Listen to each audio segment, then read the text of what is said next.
దేవునామానికి మహిమ కలుగును గాక. ప్రియ దేవుని బిడ్డలారా, ప్రతి ఉదయకాలం దేవాది దేవుడే మనల్ని దర్శిస్తూ వాగ్దానం ఇచ్చి లేవనెత్తుతూ ఉండగా దైవ వాక్కు కొరకు ఎంతమంది ఎదురు చూస్తున్నారు దేవుని బిడ్డలారా. ఈరోజు సూటిగా స్పష్టంగా దేవుడే మనతో మాట్లాడుతూ ఆశపడిన ప్రతి ప్రాణాన్ని తృప్తిపరుస్తూ ఎండిన ఎడారుల్లో కూడా దేవుడు ఒక మంచి మార్గాన్ని నీ కొరకు నా కొరకు సిద్ధపరుస్తూ దేవుడే నడిపించబడబోతూ ఉండగా దేవుని యొక్క వాక్కు వింటూ ఆయన చిత్త ప్రకారంగా నడుచుకుందాం. పరిశుద్ధ లేఖన గ్రంథంలోంచి రోమీలకు రాసిన పత్రిక 8వ అధ్యాయము 37వ వచనం చదువుకుందాం. ఆయనను మనలను ప్రేమించిన వాని ద్వారా మనము వీటన్నిటిలో అత్యధికముగా విజయం పొందుచున్నాము.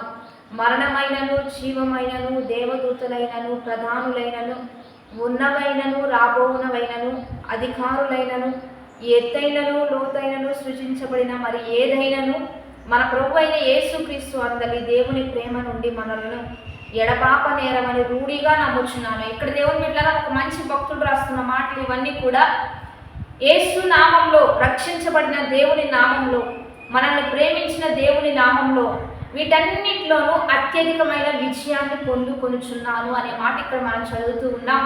మీరు ఏ స్థితిలో ఉన్నా, ఏ పనుల్లో ఉన్నా, ఏ వృత్తుల్లో ఉన్నా, చదువులో ఉన్నా, ఉద్యోగంలో ఉన్నా, వ్యాపారంలో ఉన్నా, కుటుంబంలో ఉన్నా, ఏ చిన్న పనుల్లో మీరున్నా ఆ విజయం కాదు కానీ అత్యధిక విజయం దేవుడే మీకు ఇస్తానని వాగ్దానం చేస్తున్నాడు. కనుక దేవుని బిడ్డలారా, ప్రార్థించి ప్రయత్నించాలి. క్రైస్తవులు, దేవుని బిడ్డలు, మనము దేవుని యొక్క ఉదయకాలంనే భక్తుడు అంటున్నాడు దావీదు. ఉదయకాలమే నా కంఠస్వరము నీకు వినబడనిమ్ము, నా ప్రార్థన ఉదయమనే నీ సన్నిధిలో కాచి ఉంచాను అనే మాట రాస్తాడు.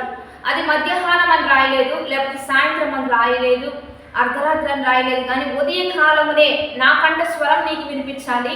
రెండోదిగా ఉదయమునే నా ప్రార్థన నీ సన్నిధిలో కాచి పెడుతున్నానని ఇక్కడ రాస్తున్నాడు. కనుక ఉదయకాలపు ప్రార్థన ఈ దినమెల్లా మనకు సహాయం చేస్తుందని మనం విశ్వసిద్దాం. ఎందుకంటే దావీదు అత్యధికంగా ఆశీర్వదించబడిన వాడు, స్థిరపరచబడిన వాడు.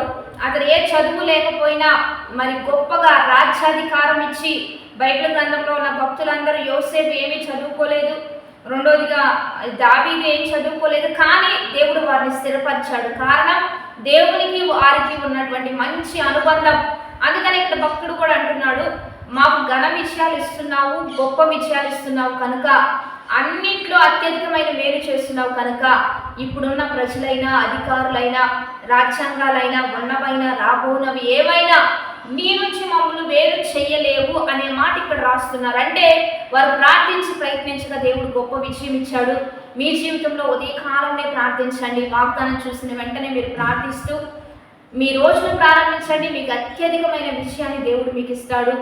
మీకు చదువున్నా లేకపోయినా, మంచి స్థితి మీకున్నా లేకపోయినా దేవుడు మంచి స్థితి ఇవ్వగలుగుతాడు.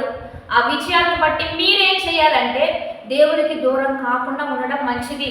కృప అనేది దేవుని దగ్గర నుంచే వస్తుంది. కనుక ఈ కృప అంటే పనికిరాని వారిని పనికొచ్చే వారిగా మార్చడం, అర్హత లేని వారిని అర్హులుగా చేయడాన్ని కృప అంటారు.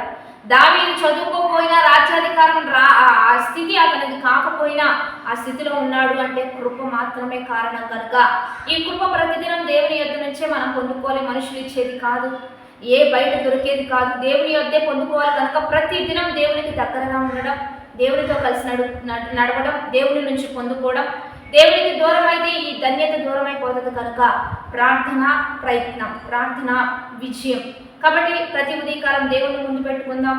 ప్రార్థనాపూర్వకంగా దేవునికి దూరం కాకుండా చూసుకుంటూ ఆత్మీయంగా బలపడదాం. వాగ్దానాన్ని బట్టి ప్రార్థన చేద్దాం. పరిశుద్ధ మహోన్నతుడ గొప్ప దేవ, ఈ దినము మీరు మాకు ఇస్తున్న బలమైన వాక్కు వచనాన్ని బట్టి నీకు మహిమ. ప్రతి విషయంలో వారున్న స్థితులు అన్నింటిలో ఘన విజయంతో, ఘన ఉత్సాహంతో వారిని నింపి నడిపించండి. అత్యధికమైన విషయాలు వారికి దయచేయండి. కృప విస్తారమైనది, కృప నమ్మదగినది, కృప అన్నింటిలో హెచ్చించేది. కనుక మా తలల మీద నీ కృప విస్తరించబడాలి తండ్రి. గత దినాలన్నీ కూడా ఎలా గడిచిపోయినా ఈ దినము క్రొత్తగా మా జీవితాలను చిగురింప చేయండి. ఆత్మీయంగా బలపరిచి, ఆధ్యాత్మికంగా ముందుకు కొనసాగించి వారి వృత్తులు, వ్యాపారాలు, చదువులు, ఉద్యోగాలు, వారికి ఉన్న కుటుంబ జీవిత విధానం అంతా సమస్తం దీవించి సమృద్ధిని దయచేయి నా తండ్రి. ఈ ఉదయకాలం వారు నీకు దూరం కాకుండా, ఎవరిని బట్టి వారు నీకు దూరం కాకుండా నీకు సమీపంగా ఉంటూ ఆశీర్వాదానికి అర్హులుగా మార్చమని ప్రభువైన యేసుక్రీస్తు నామం పేరట అడిగి వేడుకొని ప్రార్థిస్తున్నాము గొప్ప తండ్రి. ఆమె మంచి లైక్ షేర్ కామెంట్ చేస్తూ దైవికంగా సిద్ధపడదాం. ఈ దినం ప్రత్యేకంగా 26వ ఉపవాస ఆరాధన మీరందరూ కలుసుకోవాలనుకుంటే జేపీఎం మినిస్ట్రీస్ యొక్క చర్చి ప్రాంగణంలో ఈ ఆరాధన జరుగుతూ ఉంటే మీరందరూ కలుసుకోండి. మనందరం కలిసి దేవుని నామాన్ని మహిమపడదాం. ఇచ్చుడు ధన్యత 50 దినాలు మీల్స్ 50 దినాలు భోజనం పెట్టడం జరుగుతూ ఉంటుంది. మీరందరూ ఎవరైనా కలిసి ఉంటే సహకరించండి. ఇచ్చుడు ధన్యత ఇచ్చి దేవుని రాజ్యాన్ని కడదాం. ఇచ్చి దేవుని నామాన్ని మహిమపడదాం. Have a blessed day. Amen.